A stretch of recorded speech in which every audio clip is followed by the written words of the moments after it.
Most shops are gonna lose money on a project because of one big thing that goes wrong. They're gonna lose it because of hundreds of tiny little friction points all along the way. In this video, we're gonna go over 4 ways that we've come up with to reduce that friction, keep efficiency and profits high.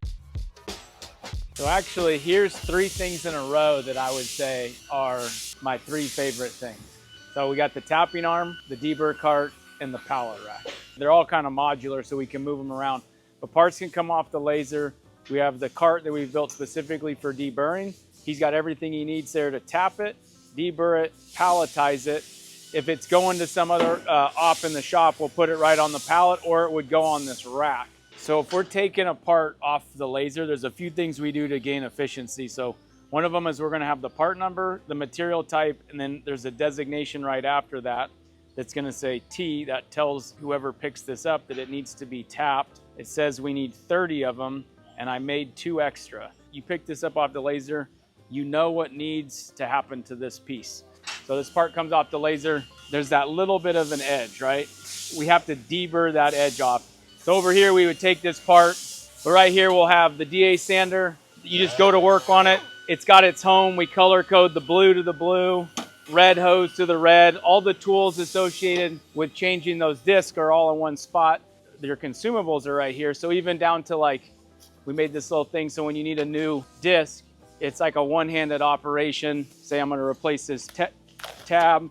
We even consider where we put the trash cans so we don't end up with those, and we're back in business. So we want to minimize that amount of motion to go look for something, to go reach for something. You can kind of walk up and within, a few seconds be working effectively and efficiently on what you need to do to get that part ready for the next operation. Like I said, a lot of our parts are gonna come off the laser and need tap. We've built this system and we have the cart set up, so we have all the taps in place. They're color coded for the collet size, so it's once you know the tap size, you know what collet to get. And it's these little teeny things like making a tray, so when we overhang this piece to tap that hole, all the chips coming from when we're tapping it fall into this tray instead of onto the ground. All those little things just kind of add up to make this whole system be super efficient. Right, Delano? One thing about this cart, this is how to FAP. FAP means finish, assess, and palletize. So that's what Delano's over here. He's fapping right now. So parts coming off the laser, he's gonna finish that edge. He's gonna make sure, he's gonna assess to make sure it's good. And then he's gonna palletize it. So that way everybody knows if it's on a pallet, it's gotten through, it's been fapped. Delano's the master fapper.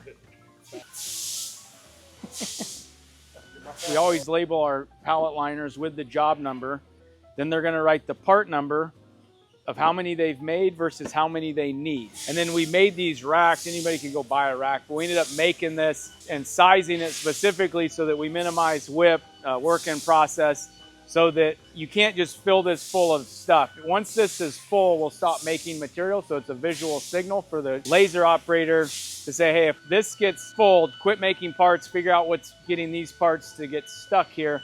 So what we have here is, in this rack, is things that need some secondary op, whether that be, hardware, maybe we need other components to go to them. They might need formed. Once those operations are complete, this will go over to most likely welding. If we made it open-ended, anything that's a flat surface is just going to attract just random crap around the shop. So that's why we specifically made it super small, and all you can put on there is a standard size pallet. The level of granularity that we get into for this is, I think, one of 6 steps for how do we go to it from a DXF to cutting parts on the laser, so that we want it so almost anybody can walk up to it and be effective day one. Like, I don't run this machine hardly ever, but if I need to, we even have, QR codes for videos that you could scan and watch a video for how to do it. So it's just something culturally we do at the company. We want the answer where you're going to ask the question. So if you walk up to this machine, how do I run this machine? And you're not going to be an expert, but you might be able to work your way through a single part that you had to do. So on the press brake, anytime you're running a program, you have to set up the tools. And so the tools are going to be determined that there's punches and there's dies. You're going to select them based on a few different criteria, but basically he's going to select a particular punch that he wants, and then he has to go get it. We put all that information here. It's color coded. So like, for instance, if he wants a 30 thousandths radius acute punch, it's going to be the orange line. So he could come over here, look for a punch with an orange line, and it's right there. So that way it does a few things. It just removes that cognitive load of having to remember the part number, or it can be the tool number that you're going to look for. You're just looking for an orange tool, so he doesn't have to think about it. And the other thing that's really valuable is you don't need the most skilled person doing that. So our most skilled operator could maybe do programming, but you know, your first day as an assistant, you could see, hey, there's an orange stripe, put it in the spot that's designated for the orange stripe tools or whatever color that might be. And that's been huge for us. It takes a lot to get together, but when you have it, you know, right here in your face, it makes it really easy. And then Delano's actually made, it's kind of cool. So we have our own SOPs for how we run the machine. So obviously the manufacturer has their way, but we've kind of simplified that down so that as we train new people, or maybe someone hasn't been on the machine for 6 months and they're filling in, they can go through step by step to see how it is that we do it.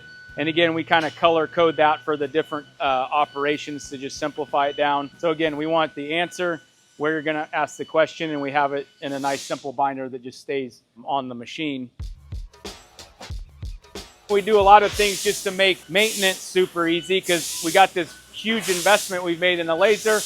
We want to make sure that we take care of it. So stuff like cleaning the lenses, we want all that materials and tools required to do that to be easily accessible, visual, and right where we're going to use it. All the tips, everything's on a Kanban system. So when we get to a certain quantity in stock, we pull that card out, which has all the information to get it ordered. So that way we basically never run out of consumables. All of our machines, we put these things, all we did was we take a sticky back magnet and a laminated piece of paper, and just maintenance issues. So we do maintenance typically Monday mornings before we start work, but let's say something happens during the course of the week that's not a real big issue, but we want to take care of it. So it's Velcro on a pin stuck to the machine. So it might be, you know, we need to replace this hose, or we need to change this thing out. It's not a deal breaker now, but we don't want to forget about it and have it turn into an issue. So we'll write that down. Some of the maintenance issues we'll handle in-house, but some of them would be like, next time the service guy is here, have him check this. That way we just literally, it's too easy to not do it right now when it crosses your mind, and it's right in your face next time you go to do maintenance. This is kind of a very simple one, but you know, we get a lot of jobs that have hardware, they have small parts, and the way that we do it is, but when we go to assemble that, we don't want to take this pile of boxes and be unwrapping things during assembly. So when we receive product that's hardware related, we're going to take it, dump it into its bins, and then we put those into the bigger bins for the job number. So when somebody's going to assemble that job, they look for that job number. They could take this whole bin over to assembly. They don't have to like be opening packages later on. It's not the most elegant thing, but it's incredibly effective for us to keep track of stuff. And then all of our workstations are gonna have, you know, some form of shadow board for it. And this is probably the, I don't even know, 20th iteration of this. We're always trying to streamline it down, truly have less stuff, not more stuff. So this is basically the stuff you would need 95% of the time to make a good part on the press brake, and it's all easy to put back, easy to get to. And we want that to be so easy to put away that it's just as easy to put this away as it is to lay it on your workbench and get in your way. So we want everything to be within, you know, 1 or 2 steps. If you make it too easy to put other stuff there, people are just gonna start storing random things. So part of this is figuring out, how do you make a rack that will hold a hammer, say, but it won't hold, you know, a pair of gloves or something that people will just start, you know, attracting trash on. So there you go. There's just some of the ways that we try to reduce waste, keep efficiency high, cut out those tiny friction points. So if you like more of this content, leave a comment, leave a like, subscribe. You know what to do. This is American Precision Engineering. We make the stuff that makes the stuff.